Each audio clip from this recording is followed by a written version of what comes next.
Bonjour à tous, j'espère que vous allez excellemment bien. Aujourd'hui on se retrouve pour parler cyclisme, pour faire le débrief de la Poly-Normande. On va revenir rapidement sur cette épreuve du calendrier de la Coupe de France. C'était même la reprise de la Coupe de France après une pause estivale.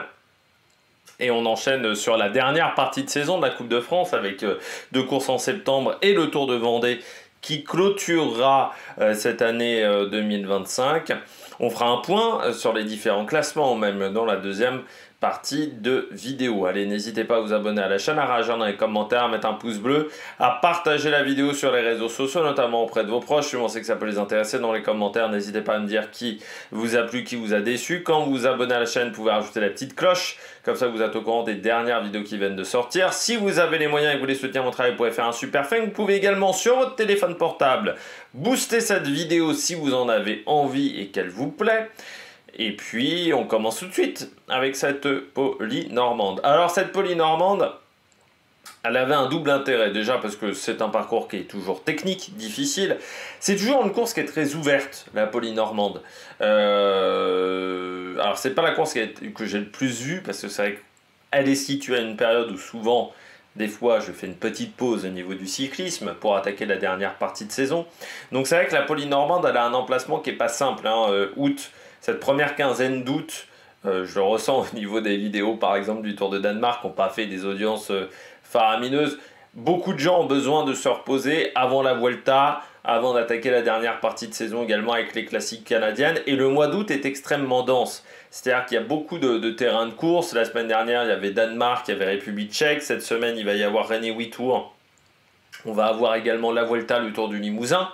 Donc, c'est pas forcément évident de tout suivre, surtout à une période où parfois on est un petit peu sur les rotules. Mais vraiment, la Poly-Normande, ça fait des courses, partie des courses intéressantes.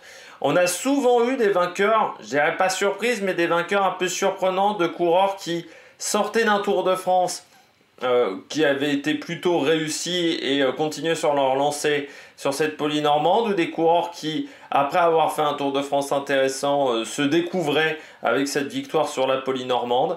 Voilà, c'est toujours une course intéressante à suivre.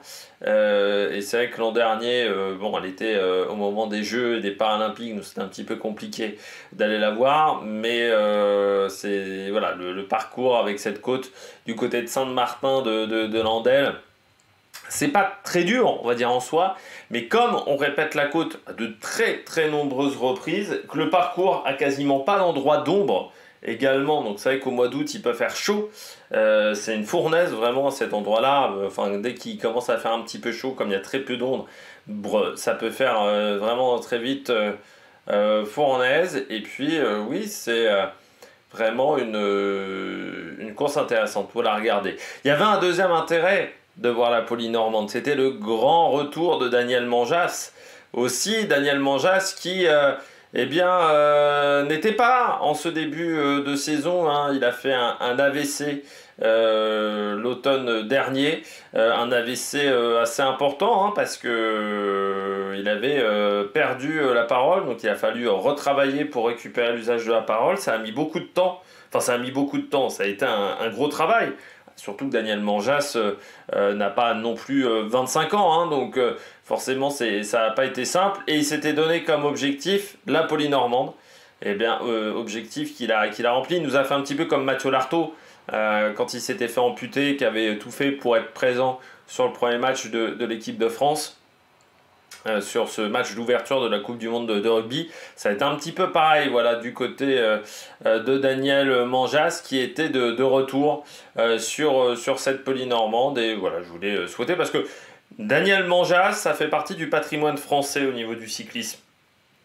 C'est le patrimoine immatériel, voilà, Daniel Manjas, qui a été speaker à partir de 1974 sur le Tour de France.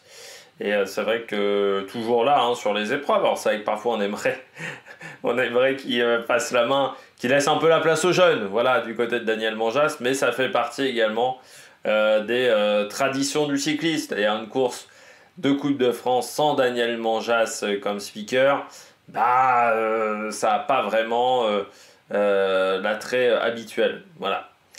Donc voilà, c'est pour ça que je voulais parler de Daniel Manjas en ce début de vidéo. On va parler du classement désormais. Alors ça a été une course qui a été marquée par énormément d'attaques.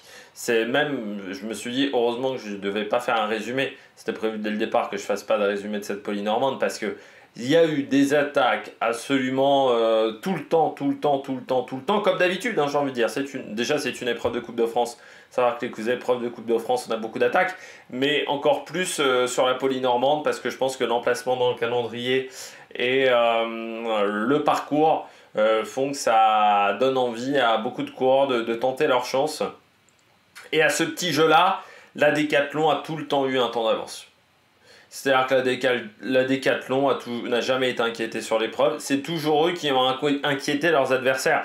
C'est-à-dire c'est eux qui avaient ce petit temps d'avance, ce petit truc qui permettait d'aller chercher la victoire. Ils étaient tout le temps en surnombre. Ça m'a rappelé les championnats de France de cyclisme cette année, où du côté de la formation française, on n'a jamais été pris en défaut.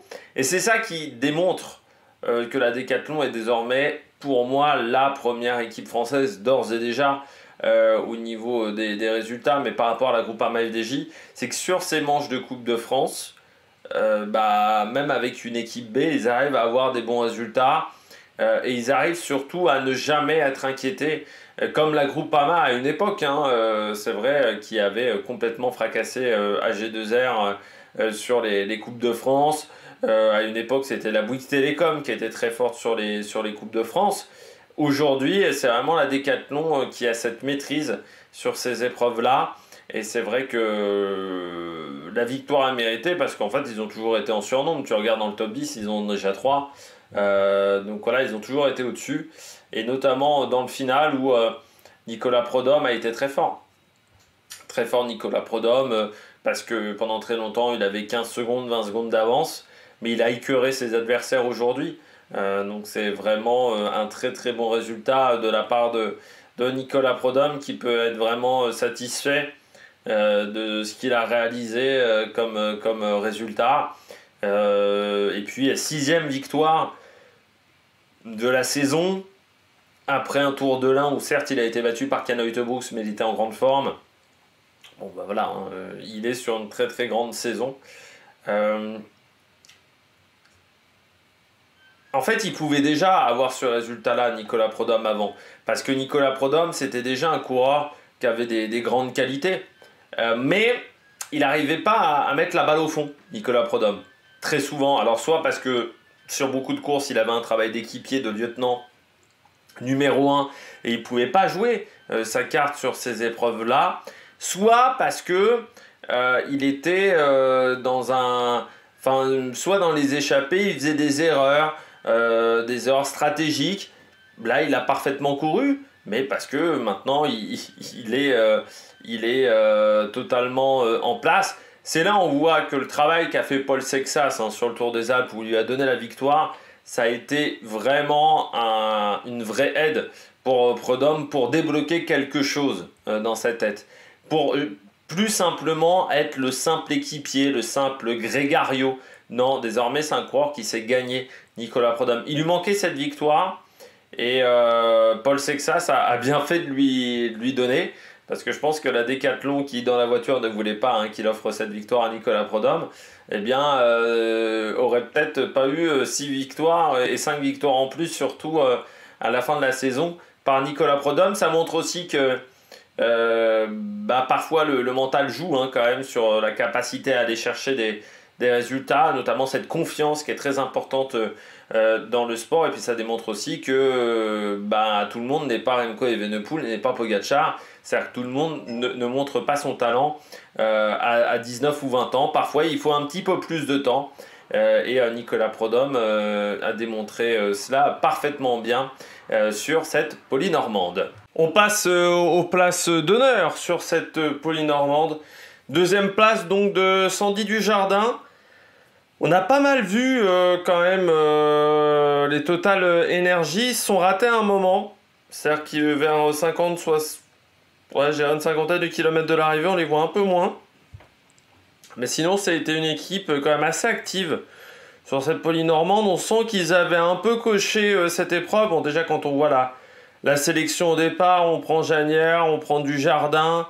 Dujardin qui retrouve un peu des couleurs aussi, hein, en passant. Bon, on avait mis Delette, Latour. On avait mis une équipe presque très proche de celle qui était sur le Tour de France, hein, au départ de cette épreuve. Donc on sent qu'on avait vraiment beaucoup de motivation. Peut-être pour aller marquer des points, même si ils sont quand même en retard pour être dans les 2 premiers au classement UCI, mais il y avait une envie. Voilà, du côté de la Total Energy, ça s'est vu quand même du côté de la stratégie d'équipe. Et puis Sandy Dujardin, ça fait du bien, parce que c'est vrai que c'est un coureur qui avait quand même pas mal disparu ces derniers temps. Depuis, on va dire, sa fracture du poignet sur le Tour de France en dernier, c'est vrai que la reprise a été difficile, parce que je pense que faire tout un Tour de France avec une fracture du poignet, c'était peut-être pas l'idée du siècle. Il a essayé, hein, après il est allé jusqu'au bout, et je pense que ça a eu des conséquences au niveau physique. Et donc, Sandy Dujardin, intéressant de le voir à ce niveau-là, parce qu'il retrouve un peu des couleurs. Alors c'est vrai que sa meilleure période pour le moment en carrière, c'était plutôt août-septembre, hein, jusqu'à maintenant, donc c'est peut-être un coureur qui est très performant sur cette période-là. Et puis Axel Mario et Nicolas Broyard. Axel Mario, belle 3e place, c'est bien pour une équipe continentale comme CIC Nantes-Atlantique. Donc ça c'est une bonne nouvelle. Et puis Nicolas Broyard, il pourra avoir des regrets, c'est d'avoir lancé ce sprint à 350 mètres. 350 mètres, 400 mètres sur un sprint comme ça n'a aucun intérêt. Donc il l'a lancé beaucoup trop tôt, son sprint Nicolas Broyard. Donc voilà, il ne peut s'en prendre qu'à lui-même presque à l'arrivée, parce que c'est vrai que il peut être très frustré par ça. Et puis dommage aussi Mathis Lebert, qui s'est un peu arrêté sur la fin, qui s'est un peu trop, je trouve, contenté de cette 5e place. J'ai l'impression, c'est un peu l'impression que j'ai sur ce final. Alors que, bon, bah, tu vois, il y a quand même peut-être 10 points à aller chercher si tu allais récupérer Nicolas Broyard. Donc voilà, j'ai l'impression qu'on s'est peut-être un peu trop contenté de cette 5e place du côté de Mathis Lebert, et c'est dommage au niveau des points UCI, parce que ça va être important aussi pour Arkea. Alors là, pour rester en World Tour, ça risque d'être compliqué, mais pour avoir les invitations d'office l'an prochain sur les épreuves du World Tour. On poursuit avec donc Janière qui remporte le sprint de peloton en battant quand même Lonardi et Mozzato, donc ça c'est pas mal, la paire à 9. Giacomo Villa, 10e. La déception du côté de cette épreuve, c'est les Groupama FDJ à contre-temps ou invisibles, quasiment pendant toute la course. On les a très peu vus, les Groupama FDJ. Donc vraiment une grosse déception pour moi de ce côté-là, pour cette équipe. De toute façon, on le voit, hein, les épreuves de Coupe de France maintenant pour la Groupama, c'est quand même compliqué. Le premier à l'arrivée, c'est Madouas, 21e. C'est vrai qu'on aurait pu s'attendre à mieux. Et puis, déception aussi, les Cofidis. Alors, eux, on les a vus, mais pas forcément dans le bon timing, avec notamment, je pense, Sylvain Moniquet, mais pas dans le bon coup à l'arrivée. Donc là aussi, déception du côté de cette équipe française. Voilà, et puis les Van Rysel assez transparents aussi du côté de cette épreuve. Et puis on n'avait pas les Unibet au départ. Alors, ah si, oui, c'est parce que je les ai pas vus, les Unibet. Je pensais qu'ils n'étaient pas au départ, parce que je me disais c'est bizarre, normalement c'est quand même une équipe française, donc les équipes françaises ont l'obligation de faire toutes les manches de Coupe de France. Ça fait partie du contrat, mais j'ai l'impression que les Unibet, ils n'étaient pas au complet du tout. Oui, ils étaient que 5 au départ, et bon, Adrien Mer 55e, oui, ça n'a pas été exceptionnel en termes de résultats du côté de cette équipe. On regarde tout de suite les classements de la Coupe de France pour finir cette vidéo, parce que j'ai pas grand chose d'autre à dire sur cette Polynormande. Et bien du côté des différents classements, c'est toujours Clément Venturini qui est en tête, même s'il n'était pas présent, je crois, sur cette épreuve. Clément Venturini, je vérifie quand même. Non, il n'était pas au départ. Clément Venturini toujours en tête, mais avec très peu d'avance, hein, au final sur Guillaume Martin Guyonnet. Seulement 8 points. La bonne opération, c'est pour Emilien Janière, qui marque 25 points et qui se retrouve 3e devant la Décathlon AG2R.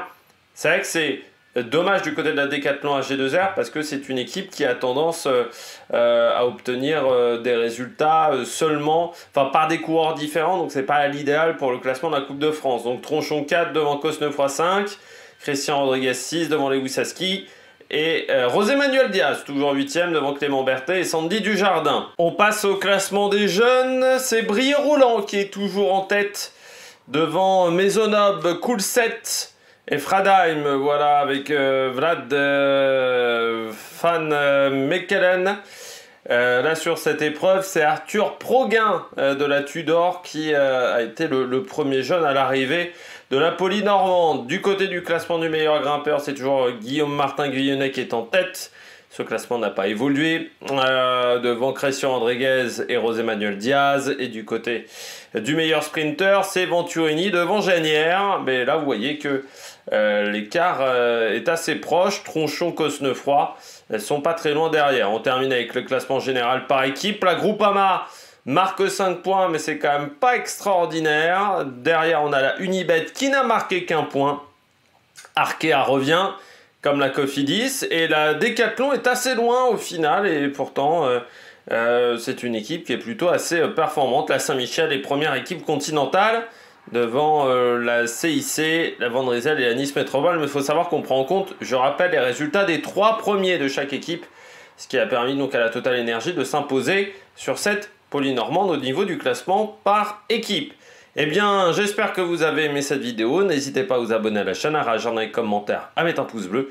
Puis nous, on se retrouve pour de nouvelles aventures sur la Production. Ciao, ciao!